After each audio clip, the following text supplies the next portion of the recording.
My name is Rick Smith, and I'm the creator of the YouTube channel RS Tech. I try to provide tips, techniques, and insights for people who would like to try to do some things on their own, but are not quite sure how to do it. Today's video is about my experience in planning and having a 3-season porch built on our new home. We had the house built a couple years ago, and I'm sitting in the porch right now. And just to give you a perspective, it's probably I think it was around 48 degrees outside. It's raining off and on, and there's a pretty good wind blowing. It's one of those days you don't want to be outside, but I'm sitting out here. I'm comfortable. I probably wouldn't be sitting out here in November in this kind of environment, but I can. It's that kind of room that we can use literally 3 seasons of the year. So with that, what I want to do is share 5 tips that I put together that got us through the planning and building of this 3-season porch. So if you're ready, let's get started. Okay, the first tip is to plan your musts and your wants. And that's probably typical in most projects you do, but in our case, because we were building a new house, money was pretty tight. So we sat down and decided that we wanted a space was able to handle 4 to 6 people. It's probably typically going to be my wife and I out here most of the time, but if we wanted to have 1 or 2 other couples come over and join us, we wanted it to be something we could do easily and not feel crowded. So that was the marching orders we gave to the builder regarding the size of our porch. The second thing is it had to be screened in. At our old house, we had a deck out behind the house, and it was very hot from the sun and a lot of bugs, particularly in the early evenings and the early mornings.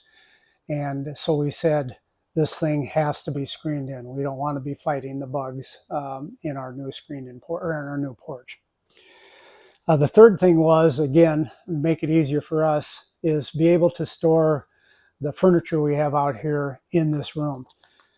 As with the deck and being outside every fall, we had to lug all the chairs and tables and umbrellas back into the basement or the garage for storage during the winter to keep them out of the snow, and then reverse the process in the spring and bring it all back out. And I said I want to be able to leave this stuff here and not have to worry about it dealing with the winter weathers in Iowa. So it needed to be enclosed enough that we could leave this stuff out here and not have to worry about it. The next must was having the ability to get to our barbecue. Again, this is a garden level or garden style house, which means the backyard is about half into the ground. And so to get to the backyard in our house, the only way you can get there is out the front door or through the garage. And so we wanted to make sure that when we built this 3-season porch, we had a space outside the porch where we could put the barbecue and be able to cook without having to go walk around the house, so to speak. And then finally, access to the backyard.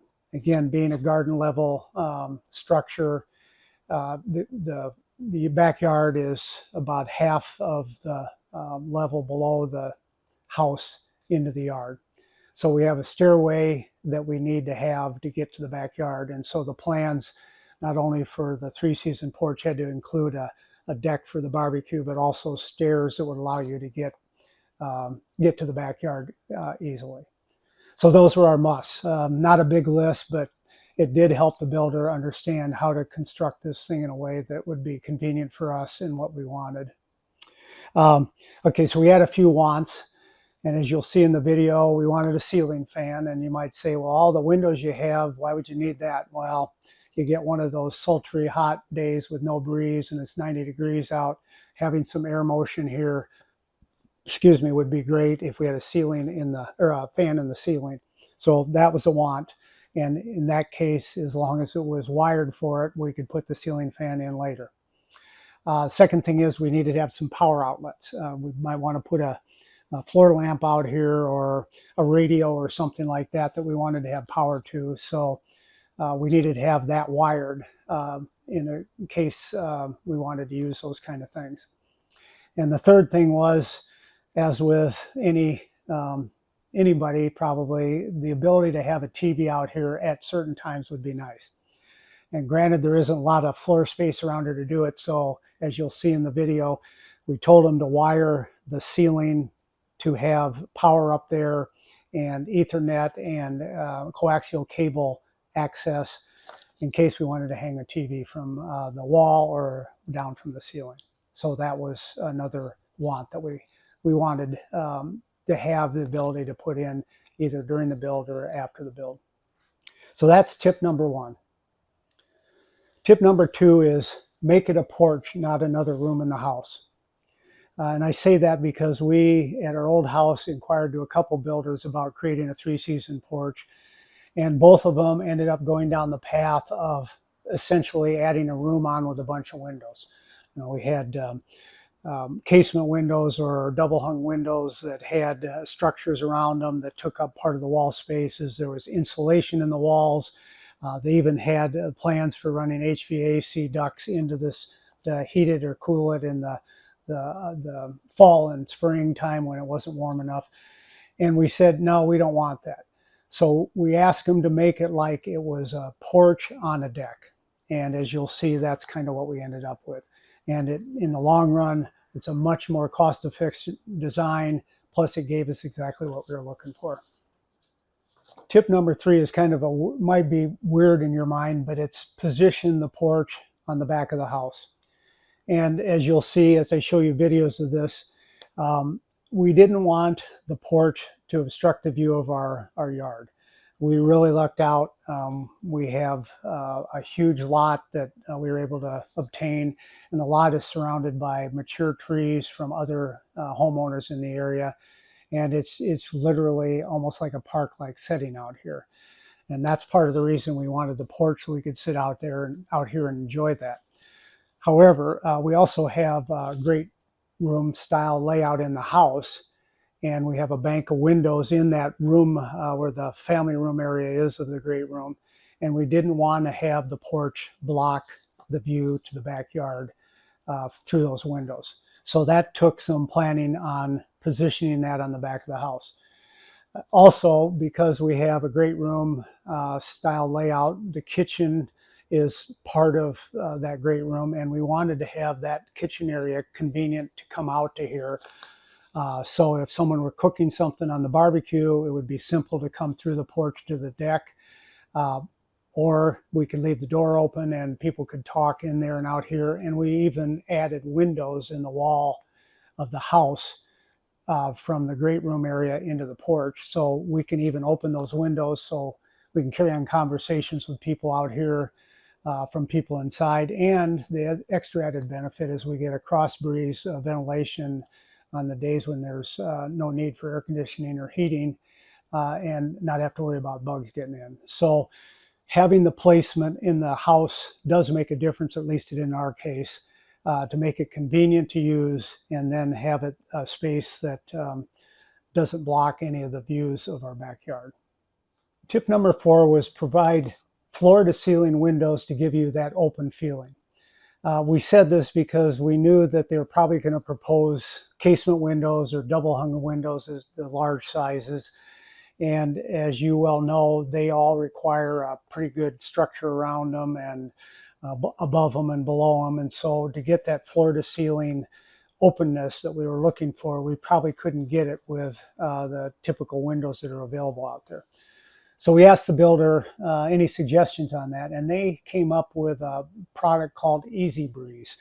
And it's, as you'll see from these, and you can kind of see, there are four sliding panels that either stack at the top or stack at the bottom, and can be stopped anywhere in between to provide different openings to the screens. And these are made out of a 10 mil thick vinyl glaze. And it's really kind of weird stuff. It's a very flexible vinyl, but it's very clear. They showed us how you can poke your finger into it, push it out. Say somebody falls, or not falls against it, but pushes in it accidentally. The material has a memory and it comes back to that. We haven't had any instances where we poked it, but as the demos had shown us, it sure in fact does do that. And we thought, well, okay, how good are these? How are they going to last? And they talked about the warranty on them, which is very good.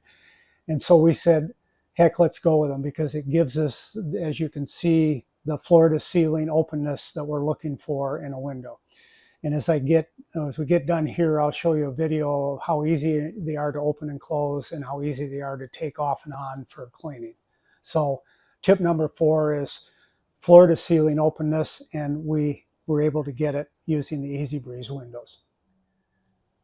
Tip number 5 has to do with providing storage space underneath the 3-season porch and making sure that the visibility to the rooms we have in our lower level are not blocked. Now, for many of you who have a level lot, you probably don't have to worry about this, but in our case, we have a bedroom, a sewing room, and a living room in the basement that have windows that love to have that natural lighting come in to light that lower level up, and we didn't want that blocked. So we asked them to minimize any structures that they build under this, like foundations for the porch. And then we also wanted to be able to store some outdoor stuff. For example, I have a garden wagon that I pull around with my lawn tractor, and a little pull wagon for doing yard work, and things like that. Some blocks that we use for edging around the house. We had extras. We needed places to store that kind of stuff rather than me hauling it into the garage and taking up space in there. So those were things that we asked them to do, and as you'll see, they did a great job. And essentially, we have a deck with the posts required to hold the deck up, and they were also strong enough to hold the structure of the 3-season porch up. So we have great visibility to the south, west, and north of us. Limited a little bit by the stairwell that walks down to the backyard, but I've got down there my lawn cart for the tractor. I've got a plastic storage compartment that we put garden tools in and hoses and things of that sort. I've even got 3 bags of mulch stacked up and all against the house, so when you look out the windows, you don't really block any of the visibility. And I even have some posts from a garden that we fenced in, and those blocks that I talked about, those are stacked way down at the bottom of the steps, so you can't hardly even see them. So if you have a situation like we do in a garden style home in your backyard, have them plan to keep that as open as possible so you can still get the value of the sun shining into your lower level rooms and still have some storage space. So with that, what I'd like to do now is show you around. I'll give you a quick tour of the inside of this and some of the aspects we talked about in the previous tips, and then take you down below the deck, and so you can see what I've mentioned, the storage and visibility underneath the deck is for our lower level rooms. As I mentioned earlier, one of the features and thoughts we had as we decided on the placement of the porch was to have it someplace that would be enhancing our view from inside, but also make it convenient to get in and out as we're coming and going from the porch. And as you can see here, we're just right outside our kitchen. So it's very convenient if you're inside or in the kitchen and there's people out in the porch, you can see what's going on, and you can even hear what's going on. I should mention, you see we put windows in here.